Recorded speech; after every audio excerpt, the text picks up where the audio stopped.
আমার এই হাতে আছে আখিরাত আর এই হাতে আছে দুনিয়া।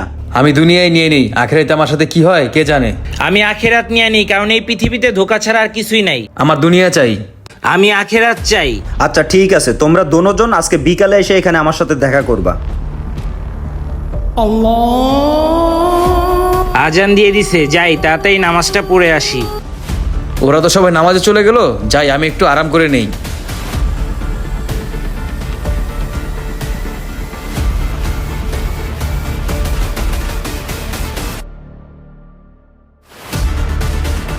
এই নাও তোমার টাকা, তুমি অনেক সৎ আর ইমানদার লাগতেছে আমার কাছে। তুমি কালকের থেকে এখানে দেখাশোনা কাজ তুমি করবা। এই নাও তোমার টাকা, তুমি কালকের থেকে যে কাজে আসবা না।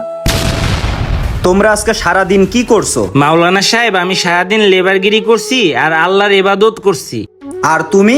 মাওলানা সাহেব, সারাদিন আমি লেবারগিরি করছি, কিন্তু ও আমার কামের থেকে বের করে দিছে। দেখো, আল্লাহর ইবাদত করছে, টাকাও পাইছে, আখিরাতও পাইছে। আর তুমি না দুনিয়াতে টাকা পাইছো না আখিরাত পাইছো। এই পারের থেকে ওই পারের দুনিয়া অনেক সুন্দর। আসুন আমরা সবাই 5 ওয়াক্ত নামাজ পড়ি। মুসলিম ভাইরা অবশ্যই ভিডিওটা শেয়ার করবেন।